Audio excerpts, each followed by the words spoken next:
When Senator Tommy Tuberville laughed, he thought it was just politics. A chuckle, tossed like a stone across the chamber, meant to belittle, meant to wound. His shoulders leaned back in arrogance, the sound echoing off the marble walls as if power itself had given him permission to dismiss. It wasn't the first time he had smirked at an opponent, but this time the laugh landed differently. The air shifted. The room, already tense, seemed to hold its breath. Across from him, Representative Jasmine Crockett did not flinch.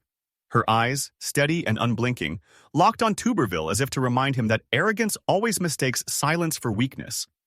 The cameras caught it all, his grin, her stillness. Millions would later replay this very frame, pausing at her face, studying the calm that cloaked something deeper, fire waiting to rise.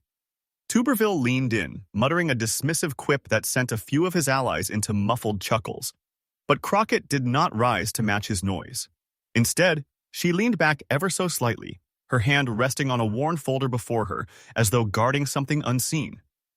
It was the posture of someone who knew her moment was coming, someone who understood that truth, when delivered at the right time, has the power to level even the loudest laughter.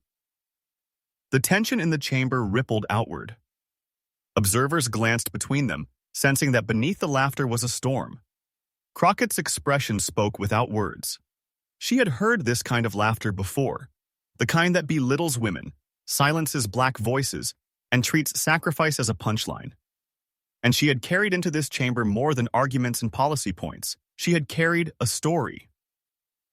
For a brief second, Tuberville's smirk widened, as though he had already claimed victory in this exchange. But Crockett remained composed, her eyes never leaving his, her silence more piercing than any interruption. It was the silence of restraint, of patience, of someone holding on to a truth so powerful that when it finally broke free, it would silence the room in a way no gavel ever could. What Crockett revealed next wasn't just personal, it was America's story. The laughter didn't come out of nowhere. It was the product of a long pattern, a rhythm of arrogance that had shadowed Senator Tommy Tuberville's career in Washington.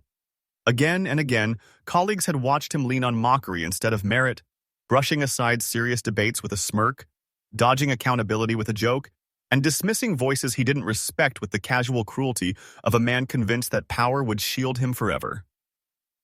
That day was no different. The committee was wrestling with the weighty issue of military readiness and the sacrifices demanded of American families who serve. While others spoke with gravity, Tuberville played politics. He scoffed at statistics, waved away concerns, and laughed when voices like Jasmine Crockett's demanded seriousness. It wasn't just rudeness, it was a signal, a way of telling the room that service could be cheapened if it didn't fit his narrative. But Crockett's voice didn't belong to the privileged or the insulated. It rose from a different place, a lineage shaped by sacrifice. She came into the chamber not simply as a lawmaker, but as a daughter, carrying with her the invisible weight of generations who believed in the promise of America, even when America made them fight twice as hard for dignity. She was grounded not only in policy but in memory, in the kind of truth that no smirk could erase. Her colleagues had grown frustrated too. They had seen Tuberville delay, obstruct, and demean, using laughter as a weapon against accountability. Behind the marble walls, whispers carried, "How long could this go on? How long would arrogance be allowed to dress itself as authority?" For some, Tuberville's chuckle was nothing more than noise. But for others, especially those who had worn the uniform or loved someone who had, that laugh cut deep. It symbolized disregard for service, for sacrifice, for the very backbone of American honor. Crockett knew that in politics, every insult carries echoes beyond the chamber.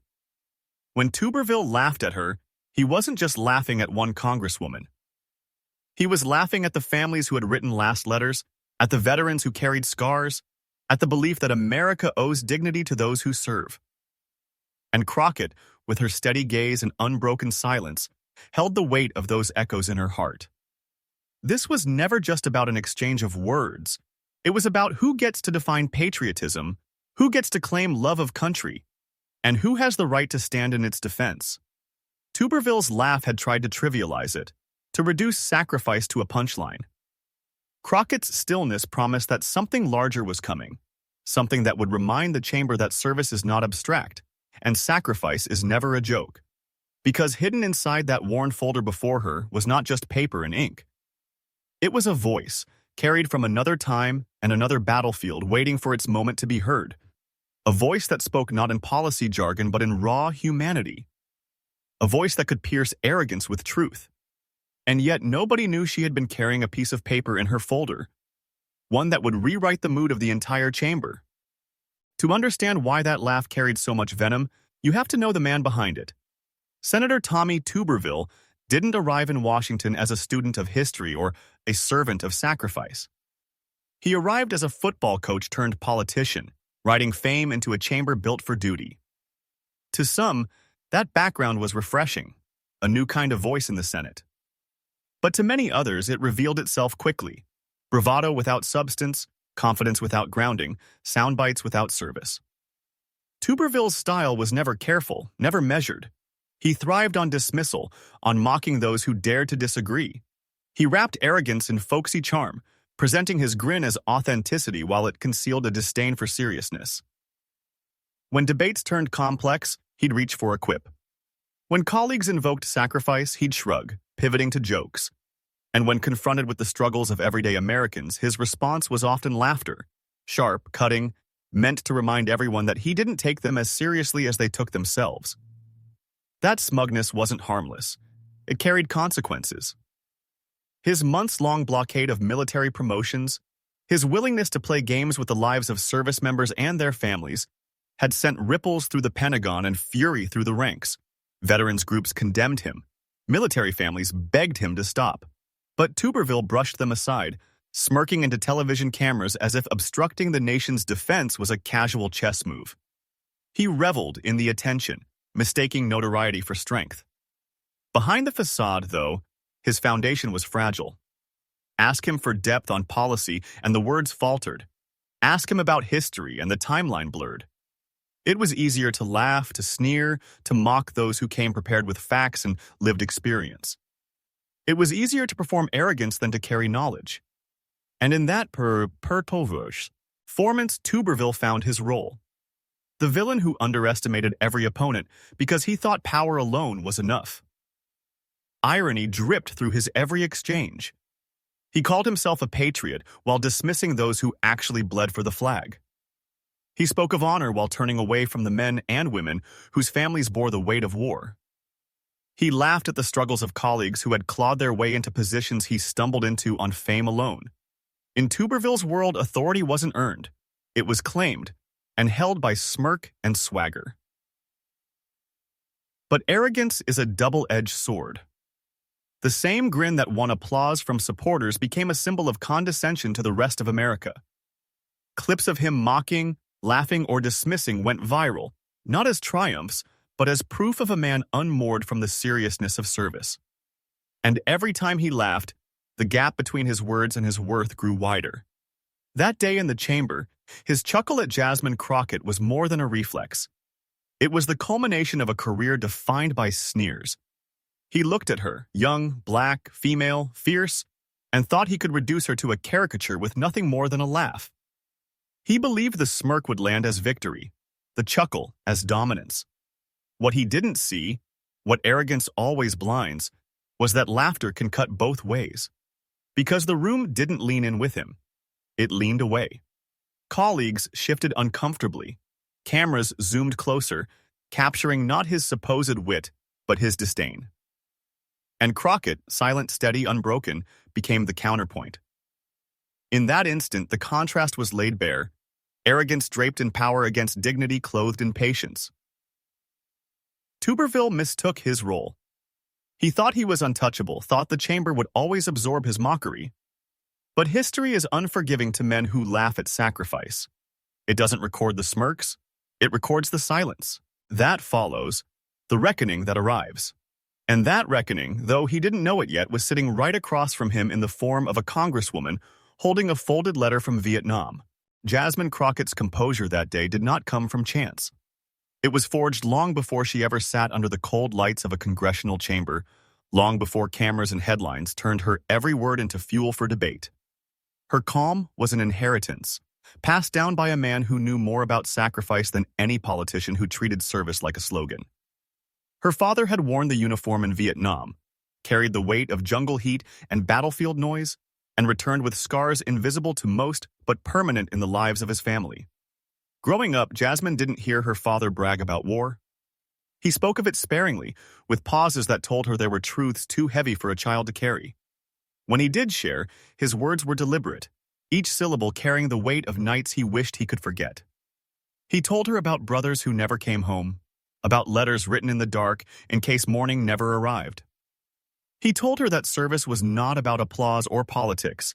It was about honor, duty, and the stubborn belief that America could still live up to its promise. For Jasmine, those stories were not abstract. They were the backbone of her identity. In a nation that often questioned the loyalty of those who looked like her, she grew up knowing her family had already paid a price for freedom. The flag that some waved to exclude her was the same flag her father had saluted in a war halfway across the world. And in that contradiction, she found her calling. To stand in rooms that tried to push her out. To claim space where arrogance told her she did not belong. Her path into politics was not paved in privilege. She carved it out with grit, defending tenants against eviction notices, fighting for those without power, walking into courtrooms where her very presence as a black woman in law unsettled the old guard. Every step came with resistance. Doors closed, eyes rolled, laughter, always laughter, followed her when she dared to speak with conviction, but each obstacle only steeled her resolve. If her father had carried himself through war, she could carry herself through dismissive smirks and barriers built on prejudice. She had learned resilience the way some learn a second language, by necessity. When critics underestimated her, she leaned on her father's lessons. Keep calm, hold steady, and let your truth speak louder than their noise. When allies wavered, she remembered that service meant standing even when you stood alone. And when Tuberville laughed that day, she was reminded of every moment she had been dismissed, every room where her presence was questioned, every time someone thought a smirk could erase her worth. But Crockett carried something that none of her critics knew. Hidden in that folder was a letter her father had written during the Vietnam War. It was not a speech crafted for politics. It was not polished for history books. It was raw, written by a young soldier staring into uncertainty, grappling with the possibility of death. He had written to his family about why he fought, about what America meant to him even in its imperfection, about the hope that his service would buy dignity for his children. Jasmine had carried that letter for years, folded and worn, as a reminder of where she came from and who she represented. Her father had left her with words she never thought she'd have to use here. They were supposed to remain private, a family keepsake, a window into sacrifice too sacred for politics. But as Tuberville's laughter filled the chamber, the letter became something else. It became a weapon, not of cruelty, but of truth. A weapon forged not in arrogance, but in sacrifice, one that no smirk could deflect. The irony was sharp. Tuberville, who had mocked service with his cavalier obstruct, Ian had no idea that across from him sat the daughter of a man who had given everything for the very freedoms Tuberville dismissed with a chuckle. Crockett. The chamber was no stranger to conflict, but that day the tension felt different. The laughter had cracked the air like a whip, and now the atmosphere tightened, charged with the electricity of confrontation. Senator Tuberville leaned back in his chair, his grin unshaken, his posture daring anyone to challenge him. He interrupted, his voice carrying the swagger of a man who believed interruption was power. "You're exaggerating," he said, with a wave of his hand, as though her words, and by extension her experience, were nothing more than noise to be brushed aside. Jasmine Crockett's reply was sharp but calm, her tone cutting without ever raising its pitch. "Exaggerating? Senator, the only exaggeration in this room is the idea that dismissing sacrifice makes you strong." Her words landed with precision, controlled and deliberate. The murmurs began immediately, an audible ripple from colleagues and staffers who could sense the balance of the room shifting. Tuberville chuckled again, though thinner this time, his confidence straining against the gravity of her composure. He spoke over her, tossing barbs meant to drown her out. "This is just politics. Save the drama," he scoffed, his voice rising as though volume could outmatch conviction. The irony was unmistakable. The man who reduced everything to theater now accused her of the same. But Crockett didn't flinch. Her eyes locked on him, unyielding, the calm of someone who had prepared for this her entire life. Each interruption was met not with anger but with clarity. "You call it drama," she said evenly, "because you've never had to pay the cost of silence." The words hung heavy, pressing against the walls. The crowd reacted, murmurs turning to stifled gasps, glances exchanged between lawmakers who suddenly sat straighter in their chairs. Staffers tapped at their phones, sending messages that would soon spill onto social media. Clips of Tuberville's dismissive interruptions and Crockett's poised responses began to spread, hashtags quietly germinating in the digital soil of the internet. Within minutes, the outside world was leaning in, waiting for the next turn of the blade. Tuberville tried to reclaim ground, mocking with a grin, "You're making this personal." But Crockett's retort was a dagger hidden in velvet. "It became personal," she replied, "the moment you laughed at every family who gave more to this country than you'll ever understand." Silence followed, heavy and suffocating. For the first time, Tuberville shifted in his seat, his smirk flickering as though unsure of its own strength. The debate escalated, but not in volume, rather in intensity. Tuberville's jabs grew frantic, his interruptions more desperate, while Crockett's responses grew sharper, quieter, each one drawing more attention because of its restraint. The contrast was cinematic, arrogance unraveling in real time against dignity that refused to bend. The chamber became an audience, witnesses to a duel that was no longer about legislation but about respect, about who could claim the mantle of true service to country. And in the back of her mind, Crockett knew she carried an answer Tuberville could never anticipate. His smirks, his chuckles, his interruptions, all of it was building to a moment he could not escape. Because arrogance could mock and dismiss, but it could not silence the truth waiting in her folder. A truth written decades ago on fragile paper, words her father had sent from the jungles of Vietnam. Words that still burned with sacrifice and love of country. The murmurs grew louder, the buzz outside the chamber swelling into a wave. Reporters typed furiously, tweets fired, and the narrative began to tilt. Tuberville's laughter was no longer just a sound, it was a symbol. And Crockett, with her steady composure, was about to transform that symbol into a turning point. But then, she reached into her folder, and everything changed. Her hand moved slowly, deliberately, as the murmurs faded into a tense silence. Every eye in the chamber followed the motion as she reached into the worn folder that had sat quietly on her desk all morning. Tuberville smirked again, but this time the curve of his lips wavered, uncertain. He thought she was pulling out a policy report, maybe another set of statistics he could laugh off. But the way her fingers lingered, the way she unfolded the paper with care, told a different story. Jasmine Crockett lifted her gaze, her voice low and steady. "You laugh at sacrifice, Senator, but I'd like to read something written by a man who knew what sacrifice truly means." She unfolded the letter, creases worn soft from years of handling, and for a heartbeat the room was so still it seemed time itself was waiting. The first words trembled in the air, not from her voice, but from the raw power of the message. "Dear family, if you're reading this, it means I didn't make it home from Vietnam." Gasps rippled across the room. The smirk on Tuberville's face froze, half-formed, as though laughter had forgotten how to finish its cruel task. Her father's voice, carried through her, filled the chamber with memories not even its stone walls could contain. "I don't fight because I want to. I fight because I believe in a country that can be better tomorrow than it is today. I fight so my daughter can grow up free, even if I don't live to see it."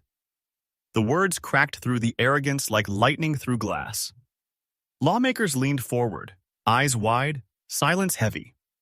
In that moment, Crockett was no longer just a congresswoman sparring with a senator.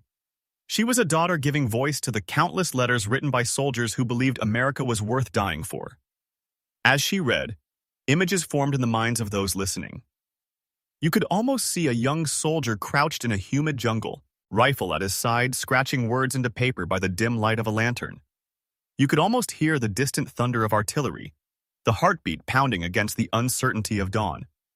You could almost see a young Jasmine years later, a child sitting cross-legged on the floor, listening to fragments of her father's stories, holding on to his words like heirlooms. Crockett's voice grew stronger, steadier, not louder, but deeper, as though her father himself was speaking through her. If I don't come back, promise me you'll remind our daughter that America isn't perfect, but it is hers, that she belongs to this country as much as anyone, and no one's laughter, no one's doubt can take that away. Across the room, Tuberville's posture stiffened. His eyes darted to the cameras, then back to her, but for once he had no quip, no smirk, no shield of mockery. The arrogance drained slowly from his face, replaced by something rawer, discomfort, unease, the realization that no laugh could counter a letter written on the edge of death. Crockett paused, letting the words linger. The silence pressed in, thick with weight. Some lawmakers bowed their heads. Others blinked hard, fighting back tears. Staffers clutched their pens, their notes forgotten. And Tuberville, the man who had turned sacrifice into a punchline, could do nothing but sit in the unraveling of his own smirk. She continued, "My father wrote that letter in case he didn't return. He did return, but he carried the war with him for the rest of his life. He carried the wounds, the memories, the nightmares, and yet, despite all of it, he still believed in this country. He still believed in its promise. He still believed that his daughter one day could sit in this chamber and be heard." Her words cut deeper with every sentence, not through anger but through truth. The letter was no longer just her father's. It was very soldier's letter, every family's sacrifice. The clip hit the internet before the chamber had even emptied. At first, it spread in whispers, staffers posting grainy phone footage, reporters tweeting quotes, but then it caught fire. Within an hour, timelines across America filled with the image of Jasmine Crockett, letter in hand, her voice unwavering, while Tommy Tuberville sat frozen, stripped of his grin. Veterans groups shared the video with reverence, calling it a moment that restored honor to the chamber. One post read, "As a Vietnam vet, I never thought I'd see a member of Congress read words so close to home. Crockett carried our stories with dignity." The replies were flooded with gratitude, solidarity, and tears. Cable news ran the clip on a loop. Commentators leaned forward in their chairs, voices tinged with awe. Some called it a masterclass in restraint and timing. Others declared it a historic humiliation for Tuberville. The framing was clear. Crockett had turned his laughter into the very thing that buried his credibility. Even late-night hosts who thrive on turning politics into punchlines treated the moment with unusual reverence. One cracked a single joke. Tuberville thought he was at open mic night. Turns out Crockett had the closing act of the century, but then shifted to praise. The applause from their audiences wasn't for the joke, but for the courage they had witnessed. Meanwhile, op-eds poured in. Progressive columnists heralded Crockett as a voice of moral clarity in a chamber often clouded by noise. One wrote, "In a time of sound bites and cynicism, she reminded us that some words still matter, because they are written in sacrifice." Even conservative outlets, though reluctant to praise her directly, struggled to defend Tuberville's smirk. A few attempted to spin the exchange as political theater, but the letter itself was untouchable. Its authenticity silenced even the most active pundits. On Capitol Hill, whispers turned to conversations. Lawmakers from both parties admitted, privately and sometimes publicly, that the moment had pierced deeper than politics. A Republican veteran in the House released a statement. Disagreements aside, Crockett honored her father and every man and woman who ever wore the uniform. That deserves respect. The acknowledgement stunned reporters, highlighting just how far the shockwaves traveled. But the most powerful reactions came from ordinary Americans.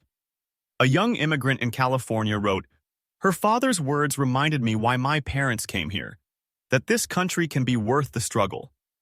A teacher in Texas shared the clip with her students, calling it a lesson in courage. A veteran's widow in Ohio posted a picture of her husband's old war letters, captioned simply, "We see you, Rep. Crockett." Millions saw themselves in her courage. They saw their fathers, their mothers, their neighbors. They saw the cost of freedom not in slogans, but in folded letters carried through decades. And in Crockett's voice, they heard validation, that their sacrifices, their histories, their dignity were not jokes to be mocked by the powerful. Tuberville, meanwhile, remained conspicuously silent. Reporters chased him through hallways asking for comment, but his usual bluster was absent. A forced smile here, a deflected question there, but gone was the confidence. His silence became its own story, a stark contrast to the echo of Crockett's words. The chamber had moved on to other business, but the country had not. The clip became more than a viral moment. It became a symbol. Teachers played it in classrooms. Families shared it at dinner tables. Activists cited it at rallies. For one day, in a nation often fractured, millions found themselves united by a single letter and a single moment of courage. Yet beyond the memes and headlines, one truth lingered. When the noise of headlines began to settle, what remained was not the sting of Tuberville's laugh, but the resonance of Crockett's words. She had taken an insult meant to belittle her and turned it into a mirror, one that reflected the deeper truth of America itself. Because what is this nation, if not the stories of those who served and sacrificed? Her father's letter reminded the chamber and the country that patriotism is not a slogan barked in debates or a smirk worn in defiance. Patriotism is the young man sent across the world to fight in a war he didn't choose, writing letters home to a daughter he hoped would inherit something better. It is the courage of immigrants who arrive with nothing but hope, of workers who endure hardship so their children can rise, of citizens who demand justice even when their voices tremble. Crockett reframed the attack not as a personal slight, but as a universal lesson. Dignity, she said softly in the days after, is greater than arrogance. Service is greater than mockery, and truth will always outlast a laugh. Those words found their way into editorials, sermons, and speeches across the country. They carried the moral weight of something larger than politics, a reminder that America, at its best, honors sacrifice over cynicism. And perhaps that was why her moment struck so deeply. It wasn't just Crockett's defense of her father. It was her defense of every family that had ever felt dismissed or belittled, of every soldier whose quiet bravery had been overshadowed by noise, of every child who grew up believing their story mattered less. She gave them back their dignity, not through anger, but through grace. The irony was inescapable. Tuberville's laugh was meant to shrink her. Instead, it elevated her. His dismissal became her platform. His arrogance became her proof of strength. And in that transformation, the chamber and the country were reminded that arrogance always crumbles when confronted by truth carried with courage. Crockett's message transcended party lines. Service, she insisted, belongs to no ideology. It is a thread that weaves through every community, every generation. The soldier from Alabama, the immigrant from Pakistan, the farmer from Iowa, all are part of a tapestry too strong to be unraveled by mockery. In that truth lay the moral heart of her story. America remembers not the sneers, but the sacrifices. Not the laughter, but the letters. Not the ones who tried to divide, but the ones who stood with dignity and said, "This is who we are." And so the viral moment became more than entertainment. It became inspiration. People began to see themselves in Crockett's composure, in her father's words, in the quiet strength of choosing dignity over anger. The story rippled outward, asking each of us, when faced with mockery, do we answer with arrogance or with grace? Because in the end, history doesn't remember the laughter, it remembers the courage. Tommy Tuberville laughed. He thought it was just another jab in the theater of politics, a moment to dismiss and diminish. But Jasmine Crockett reached into her folder, and with her father's Vietnam letter, she reminded the entire chamber and the nation that some words echo louder than arrogance. His smirk faded. His interruptions died away. And in that silence, dignity stood taller than mockery. This was more than a clash in a committee room. It was a story about what America chooses to honor. Do we celebrate the sneer, or do we celebrate the sacrifice? Do we reward arrogance, or do we remember service? Crockett's voice answered with clarity. Respect is not negotiable, and laughter fades in the face of true courage. And that's why this moment matters to all of us. Because whether your family story is written in battlefield letters, immigration papers, or the sacrifices of everyday work, it belongs to the larger American story, one built not on mockery, but on resilience and dignity. If this story moved you, if you saw yourself, your family, your values in what Jasmine Crockett stood for, then join us. Subscribe to this channel, share this video, and help carry forward the truth that arrogance never wins when faced with dignity. Because Tuberville's laugh may have echoed for a second, but Crockett's words will echo for a generation. And together, we can make sure those echoes grow louder until respect and service are the true measures of leadership in America. History won't remember the laugh, it will remember the courage. And with your voice added, that courage will only grow stronger.